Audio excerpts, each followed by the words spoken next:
Hello, dear children. I welcome you in today's revision class and let's continue the story What Happened to the Reptiles where we left in video 1. We had seen that the narrator had started running from Pambalputti because the villagers had started some sort of rites.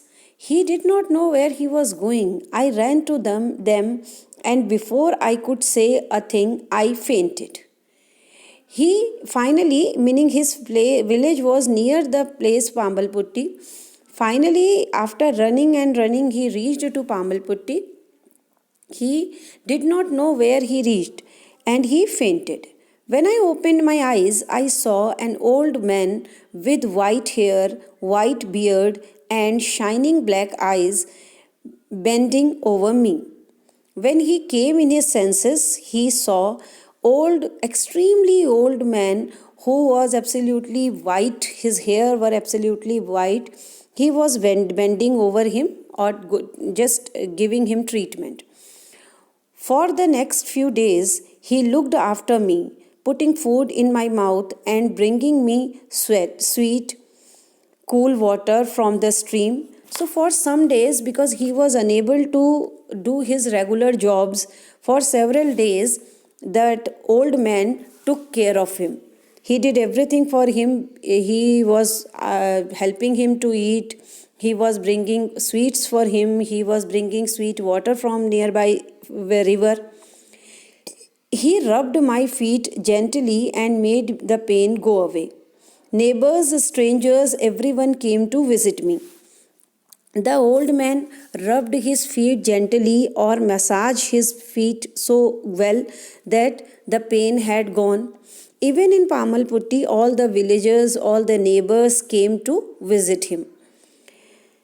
When I opened my tell me, grandfather, I said to him one day, I have never seen people like the villagers here. In my village, people fight with those who pray to another god. But here, this seems a very strange place. Now he said to them, he said that to the old man, he said that grandfather, please tell me one thing.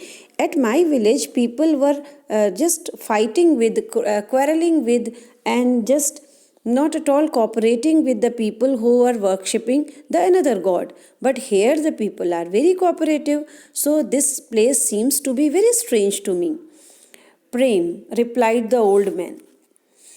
I will tell you the story of Pambalputti. At this, the old man told him that Prem, I am telling you the story of Pambalputti, meaning he said he was telling. You can take this story back to your village. Maybe it will heal some of its wounds and dry some of its sores. Now the old man said, I am telling you the story of Pambalputti. You can go and convey the same story to the villagers of your where some rites are going on. Maybe it would change them or it would help them to make another mindset. Oh, grandfather, I said anxiously, don't say that. What I have seen in my village make me burn with shame. I never want to go back there. He said, no, grandfather, do not say that I should go to my village again because whatever I have seen there, I am ashamed to see the action of my village people and I am not willing to go back there.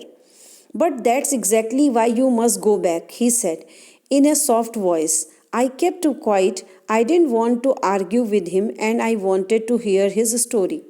But the old man said, this was the very reason you should definitely go to the village.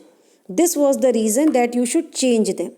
Now, the boy did not speak anything because he did not want to argue with the old man, and above all, he wanted to listen his story, so he kept quiet. It happened a long time ago, he began. Now the old man had started his story that once upon a time, and this story was a very old one. So long ago that there were no schools and no teachers.